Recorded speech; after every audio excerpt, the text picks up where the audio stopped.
Quero agradecer o convite que me foi enviado. Fui apanhado de surpresa há 2 dias, até que não tive tempo de preparar nada. E testemunho, porque também acaba por ser vou contar aqui, digamos, é a minha experiência pessoal. O Caixão foi muito polémico. Hoje já pertence à história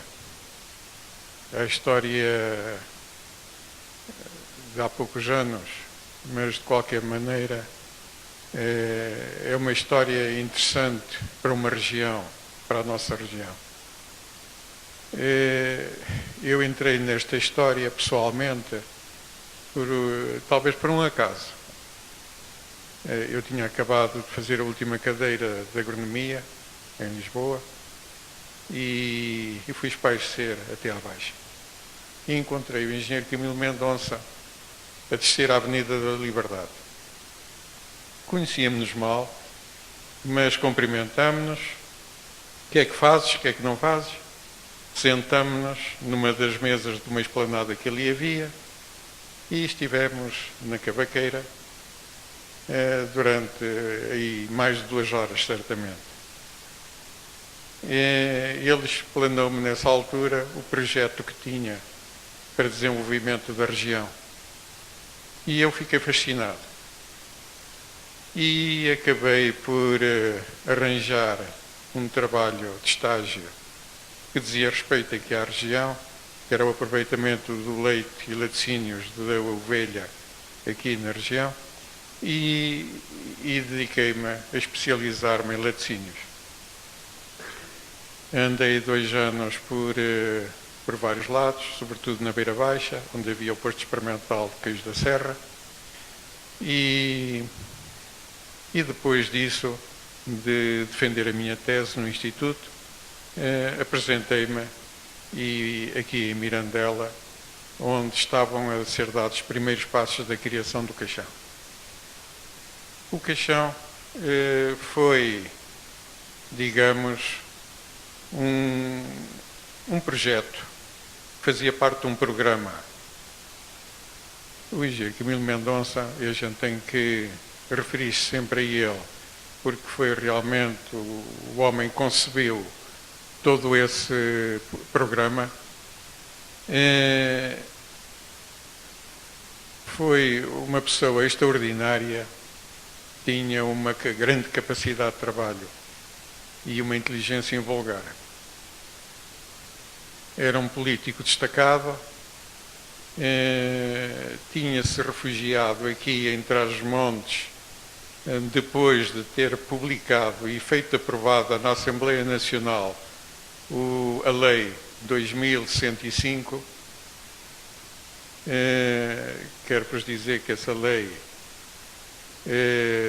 limitava as possibilidades dos políticos ocuparem cargos em empresas de Estado, depois de deixarem os seus lugares na política, restringia bastante isso.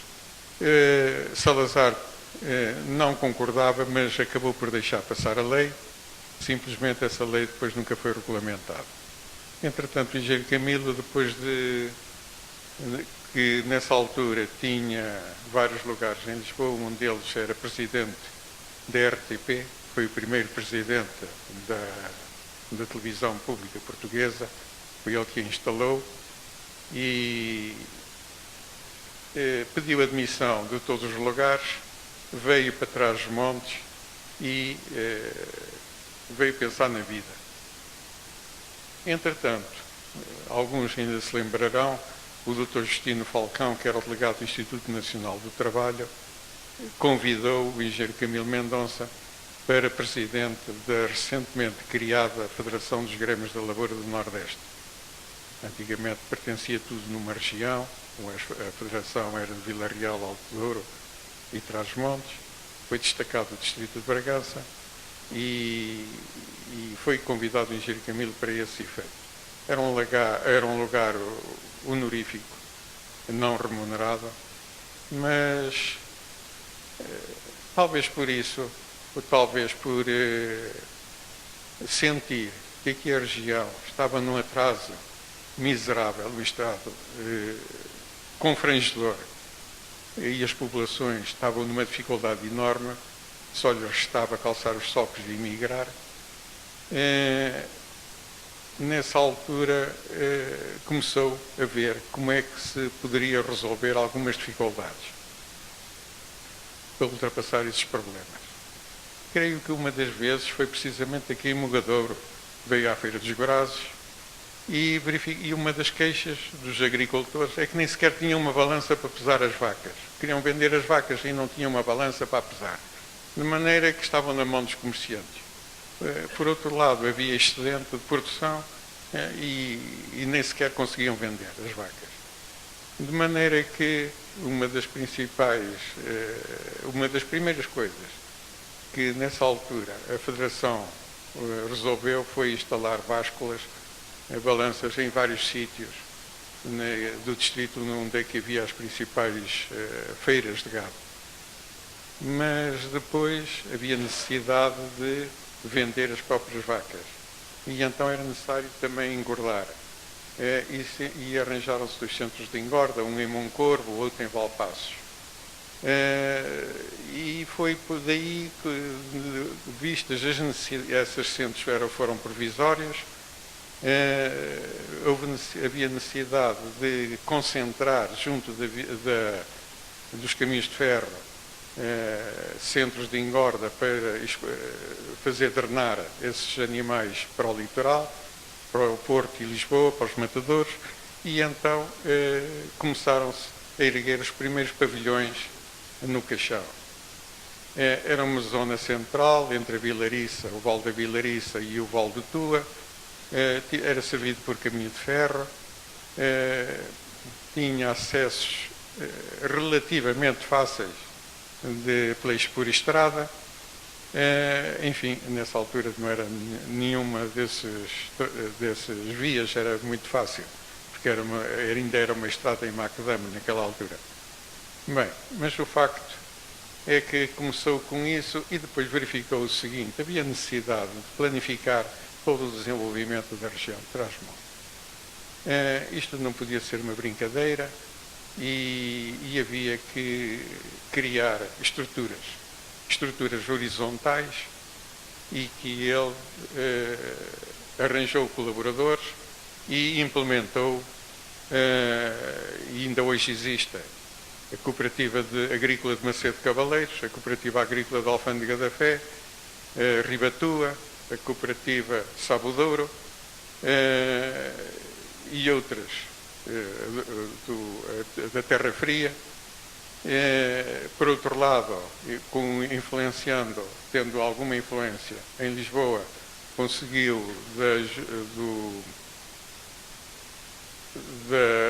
da Federação dos Trigos a construção dos silos em Mogadouro e em Bragança, conseguiu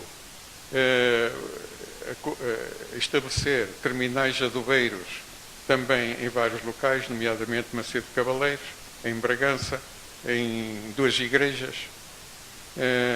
na Vilariça, na Junqueira, e também silos para conservação da batata, quer em Bragança, Chaves, Macedo Cavaleiros, Carrazeda de Anciães, enfim, em vários lados, em Vila Pouca da Guiar, de forma que os agricultores tivessem algum espaço de manobra, conservação dos seus produtos, para tirar mais facilidade com a venda desses mesmos produtos durante o tempo. Verificou-se naquela altura uma questão também, que era a questão da castanha. A castanha normalmente só se utilizava para consumo próprio, não se exportava, não tinha significado, e dava-se normalmente como ração aos suínos. E os agricultores andavam desalentados. Conseguiu-se juntar alguma castanha em armazéns, ensacar e vender a uma empresa espanhola de Ourense, é interessante que os sacos que iam para essa empresa levavam, digamos, escrito nesses sacos, Federação dos Grêmios, Caixão, Portugal. E no ano seguinte já começaram a aparecer franceses e outros de outras nacionalidades à procura da castanha, e iam diretamente ao Caixão. De maneira que, primeiro, como eu disse, criou essas estruturas horizontais. Depois havia necessidade de criar estruturas verticais por produto agrícola. Para quê? Para dar maior valor acrescentado e escoamento aos produtos produzidos aqui na região. E isso tinha uma dificuldade enorme de se conseguir, porque não havia tecnologia. E a tecnologia só havia duas formas de a obter: ou comprando, e não havia dinheiro para isso, ou então teria que se investigar. E começou nessa altura a pensar que no Caixão seria bom juntar, em termos experimentais, algumas unidades fabris de cada um destes produtos, para que os técnicos que aí se juntassem, vivessem, convivessem, discutissem os problemas e se entusiasmassem na investigação. Pagava, nessa altura, a Federação pagava deslocações dos técnicos também ao estrangeiro para ver o que melhor havia lá fora, de forma a conseguir competir em qualidade e até, de mais tarde, com a investigação no laboratório do Caixão, conseguir competir em qualidade. E conseguiram-se alguns milagres, nomeadamente na azeitona de conserva, na castanha. Instalou-se uma unidade de lavagem de lãs, porque a lã aqui da região da ovelha churra é diferente das outras lãs, e havia necessidade de haver uma unidade fabril que valorizasse essa lã. E conseguiu-se fazer isso. Enfim, ele conseguiu instalar no Caixão talvez 6 grupos de empresas, cada grupo uma dedicada aos produtos agropecuários, produção, matadouro, produção de rações, laticínios e também lãs. Depois, outro grupo de frutos secos, para trabalhar a amêndoa, a noz e o figo, passa, avelã também.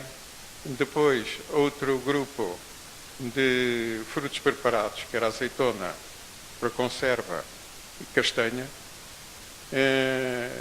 e também, que depois, mais tarde, vieram juntar-se a esses produtos os surgelados e os candidatos, produtos interessantes, de alto valor acrescentado, e que atingiram uma excelência fora de série. Também havia um grupo de uma fábrica para extrair álcool, quer do figo seco, quer dos bagaços ou vinhos de inferior qualidade. Durante vários anos essa fábrica trabalhou quase exclusivamente para o Douro, porque não havia no Douro capacidade suficiente para queimar vinhos de fraca qualidade, e esses vinhos retornavam à Casa do Douro para ser distribuído pelos agricultores, viticultores, para vinhos tratados. Também se instalou uma unidade de extração de azeite, e também de outra unidade. E depois, claro, havia também que embalar estes produtos todos e a parte comercial, que era talvez das mais difíceis, porque havia muito pouca experiência também nesse campo. Mas conseguiram-se exportar para grande parte dos países da Europa e e conseguiram-se níveis, no final, conseguiram já níveis de distribuição bastante interessantes, que eram monitorizados por empresas especializadas no mercado. Basta dizer que no azeite conseguimos distribuir o azeite em todo o mercado nacional. Para além disso, a exportação para a Venezuela, para a África do Sul e para o Brasil. Para além de outros países, embalado também em outros países da Europa, nomeadamente França e Alemanha. Mais tarde também para os países, os países socialistas, também se tornaram clientes. Agora, com o 25 de Abril, o engenheiro Camilo foi afastado da direção da Federação dos Grêmios e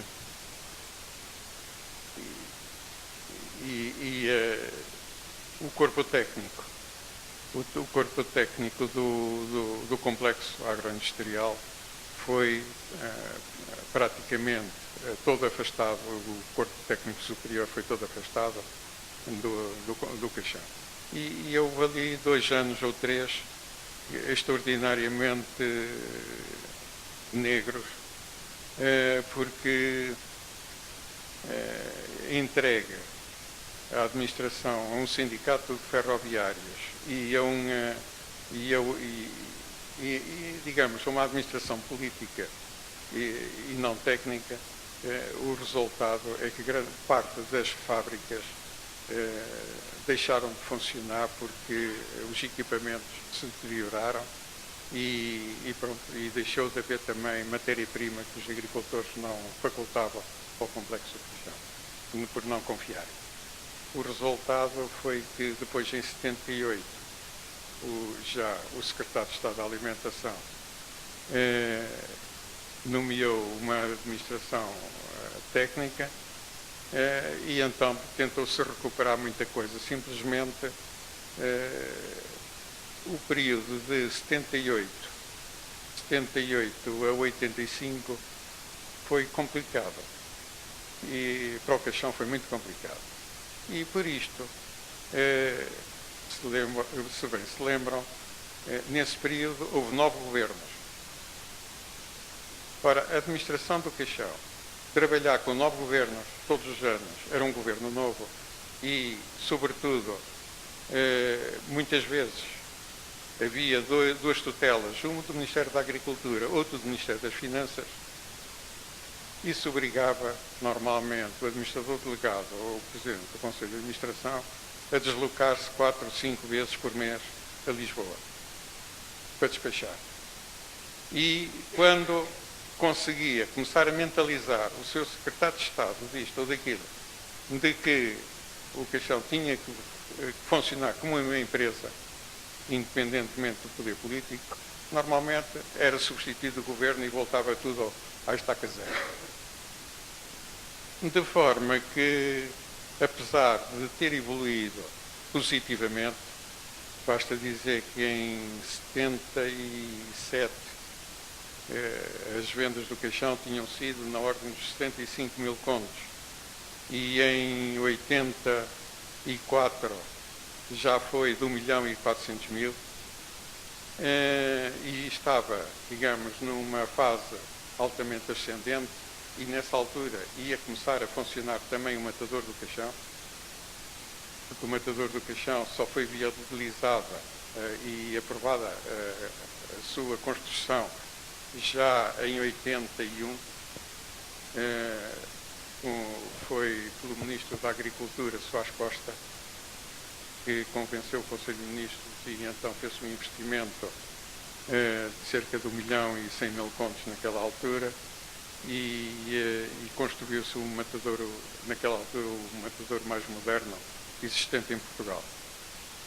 A administração do Caixão tinha feito um contrato com a Junta Nacional dos Produtos Pecuários para encerrar outros matadores aqui da região forma a tornar rentável o matadouro do Caixão e por causa dos subprodutos. E logo que o atingisse uma velocidade, digamos, de um andamento minimamente económico, então poderiam-se abrir outros matadouros só para abate nas principais cidades aqui da região. Mas, mais uma vez, por causa das eleições, digamos, o Governo faltou a esse contrato e, em vez de encerrar os matadouros, deu-lhes dinheiro para Vila Real, para Chaves, para Miranda do Douro, para Montalegre, para construírem ou melhorarem os matadouros existentes e construir novos, de forma que todos eles passaram a não ser rentáveis. Este quadro tornou-se um bocado tenebroso e em 86 o governo presidido pelo professor Cavaco Silva resolveu entregar a administração do Caixão ao IPE. Conferindo-lhe um mandato de fazer uma administração empresarial, basicamente economicista, sem ter muito em conta os interesses da região, da lavoura da região. De forma que isto foi trágico e verificou-se o seguinte, é que a nova administração do Caixão começou por despedir grande parte dos técnicos que ali havia, especializados, que tinham demorado vários anos a especializarem-se e, passado poucos meses, os produtos do Caixão começaram a ser devolvidos por falta de qualidade. Isto conduziu, desgraça após desgraça, a começarem também a vender equipamentos de fábricas, como por exemplo a fábrica de lavagem de lanche, foi vendida. Mais tarde verificou-se, e a realidade encarregou-se de verificar que era uma asneira, na medida que um industrial dos 30, ali junto à Guarda, comprou o equipamento inferior de qualidade ao equipamento que tinha existido na fábrica do Caixão, alugou a fábrica do Caixão, instalou esse equipamento e ainda hoje funciona a lavar a lã. Eu podia dar outros exemplos, mas digamos, isto era bater no ceguinho, como se costuma dizer, e a mim repugna-me profundamente esse papel. Eu trabalhei lá, portanto, com o Engenheiro Camilo há cerca de 9 anos, trabalhei lá depois do 25 de Abril, entre 78 e 86, foram mais outros 9 anos. E francamente foi o período em que eu, em termos profissionais, me senti mais realizado, na medida em que se fizeram coisas fabulosas em termos de que se conseguir valorizar produtos que até então nem sequer se produziam cá na região e, sobretudo, nem sequer se pensavam em vender para fora. Tudo isso se perdeu naquela altura. Não houve aqui lobby na região que lutasse pela manutenção. Aliás, só houve 2 vozes que se levantaram nessa altura, que foi, e cito aqui, foi do António Ferreira Macedo Cavaleiros e António Gouveia de Foscou. Os outros passou tudo despercebido. O governo acabou por entregar o Caixão à administração das câmaras municipais de Mirandela e Vila Flor, e é aquilo que eu costumo dizer, que as câmaras também têm jeito para administrar os cemitérios. E foi o que realmente aconteceu. Hoje o Caixão é um cemitério e pronto, e a região perdeu toda uma mais-valia que hoje podia ser fundamental. Eu quero dizer aqui ainda que o engenheiro Camilo era uma pessoa extraordinária e, em determinada altura, antes do 25 de Abril, diz-me assim: sabes, nós precisamos ter aqui uma universidade.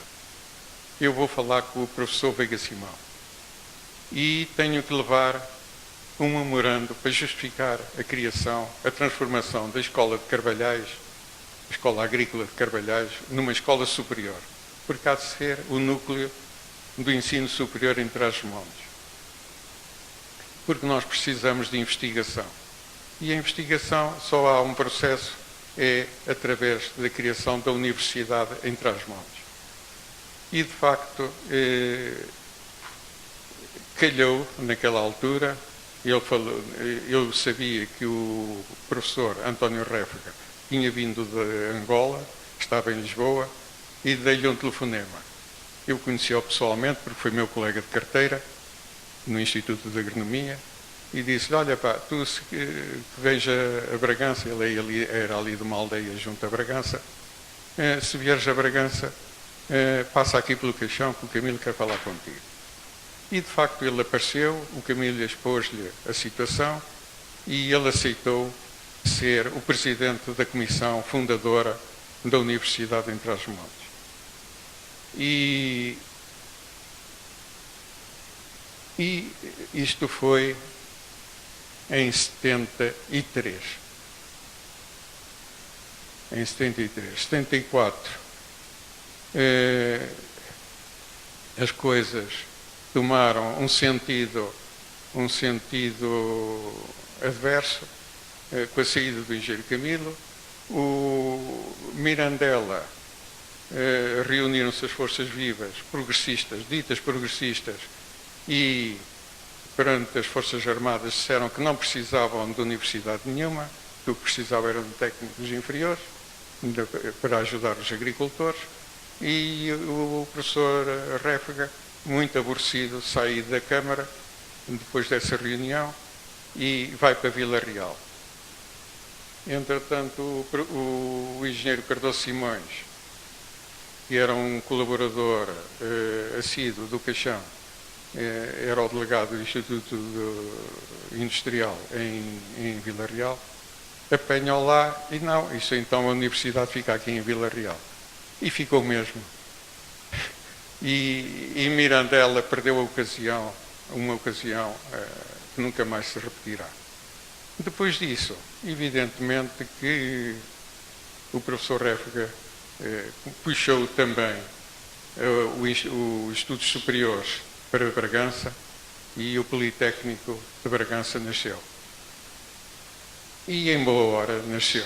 Eu creio que, entretanto, algumas empresas pequenas e médias foram aparecendo aqui em Trás-os-Montes. Alguns setores mesmo evoluíram de uma forma surpreendente e hoje em dia podemos orgulhar delas, sobretudo as ligadas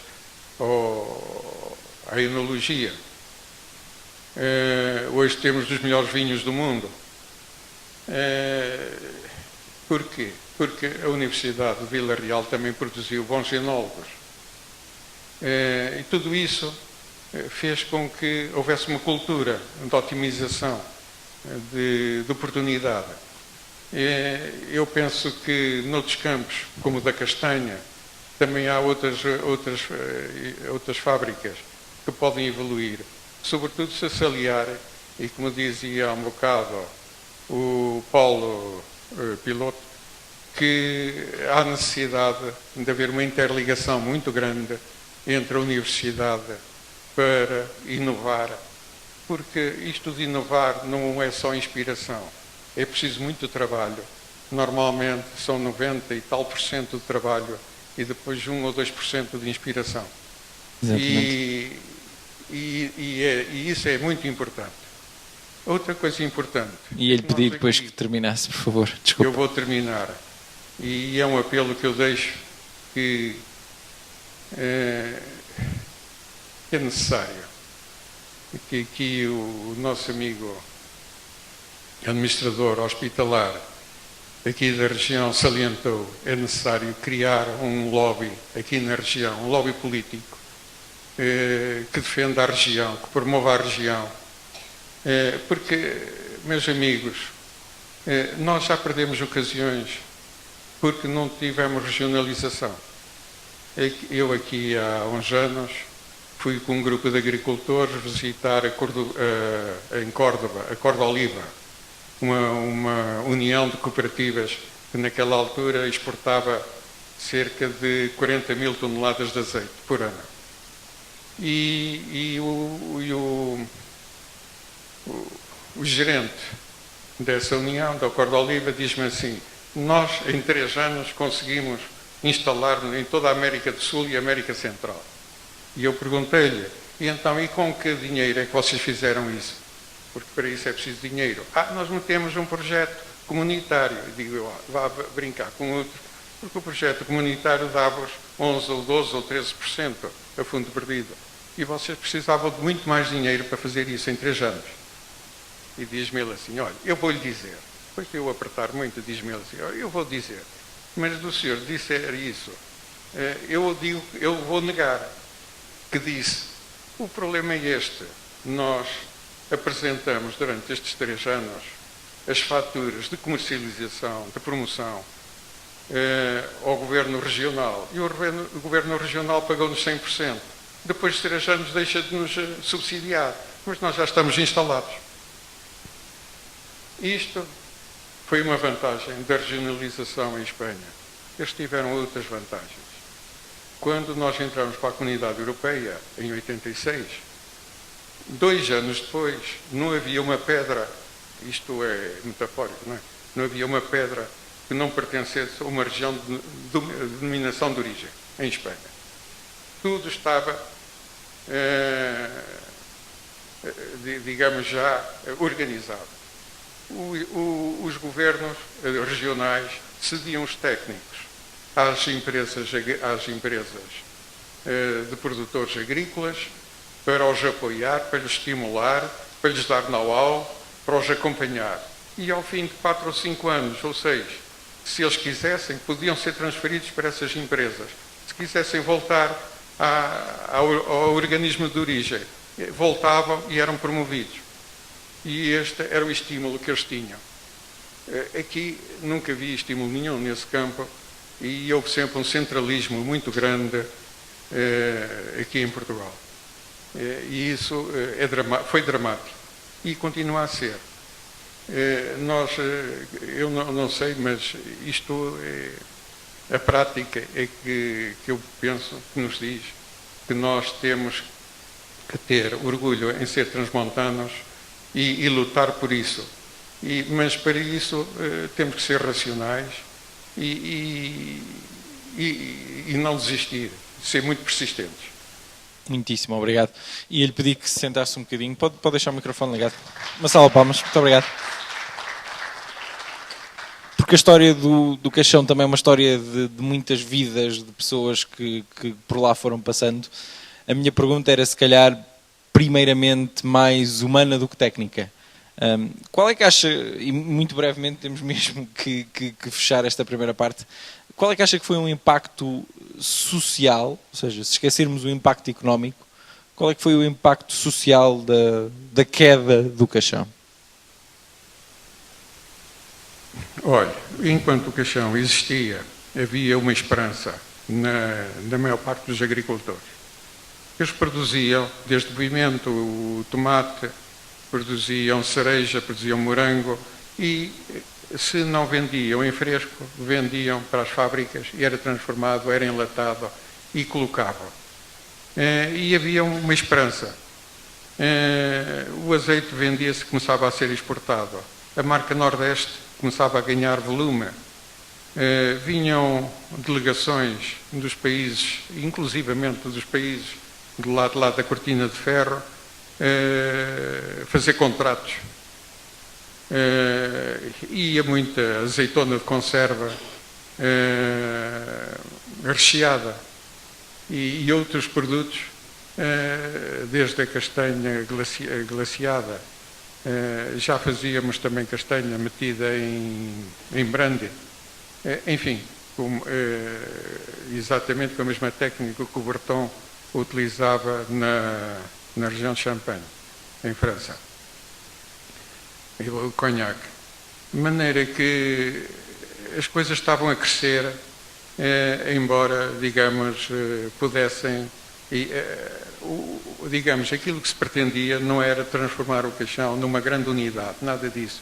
Era criar tecnologia e, sobretudo, se aparecessem empresários, fornecer-lhes tecnologia para eles se instalarem aqui na região e se individualizarem, não ficarem ligados à organização. A organização seria sempre, digamos, uma fonte de tecnologia que seria dada e haveria formação profissional também nas próprias unidades fabris do Caixão, e isso conduziria e ajudaria a uma evolução que se pretendia. Se tivesse que escolher uma razão para a queda do Caixão, qual é que essa seria? É política? E olha, é política central ou é política local? Ou seja, quem é que falhou? Foram os centrais que não prestaram O problema, eu vou lhe dizer, houve vários problemas. Quando o Caixão, com o 25 de Abril, o engenheiro Camilo foi afastado, haveria lá cerca de 450 funcionários do Caixão, ligados às indústrias. 2 anos depois, havia 1.200. Todo o pessoal das obras, de qualquer, passou a ser efetivo. De maneira que, quando em 78 eu cheguei ao Caixão, estava tudo de braços caídos, não tinham nada que fazer. E aquilo, a primeira missão que tive foi por tudo a trabalhar. Foi muito complicado. Não havia dinheiro. De forma que os agricultores forneciam afiado, digamos, os produtos, depois recebiam, bastante depois. Foram postos vários programas de saneamento financeiro que nunca foram trabalhados, nunca foram aceitos pelo governo, de forma que, sabe, quando se decidia, o governo decidiu entregar ao IPE, julgava que o Caixão, não sabiam o que era o Caixão. Isto é, francamente, não sabiam o que era. E julgavam que o Caixão era mais uma empresa. Então o secretário de Estado, naquela altura, o secretário de Estado da Alimentação, que tinha vindo 2 anos antes do Brasil, julgava que podia trazer matéria-prima do Brasil, embalar no Caixão e exportar para a Europa. Uma loucura. Se eu fosse empresário, para uma coisa dessas, arranjava uma fábrica em Leixões, no Barreiro, que estava mais perto do mercado. Mas não, tinham assim umas fantasias. De maneira que essas fantasias todas resultaram em que, nesses 4 anos que o IPE tomou conta do Caixão, o governo gastou lá 4 milhões de contos e, no fim, ficou com uma situação negativa financeiramente. Pois. E aí já não havia nada a fazer. De forma que há sempre estas habilidades de entregar o Caixão às câmaras municipais. Houve um presidente da Câmara que aceitou, porque talvez devesse favores a alguém no governo, e a região também acomodou-se. E perdeu com isso. Muito obrigado pelo seu contributo na primeira pessoa. Nós vamos agora para Coffee Break, vamos ganhar energia, espero eu, porque na segunda parte vou convidar todos os meus convidados para este palco para que possamos debater esta e outras questões que são essenciais a perceber como é que infraestruturas como esta ou como outras que ouvimos antes são determinantes para o futuro desta região, mas determinante também para o futuro desta região e um bocadinho na sequência destas palavras é perceber que a população tem que se envolver e tem que marcar ponto e tem que tomar posição. E é isso que nós também esperamos que façam na segunda parte, quando vos for dada essa oportunidade.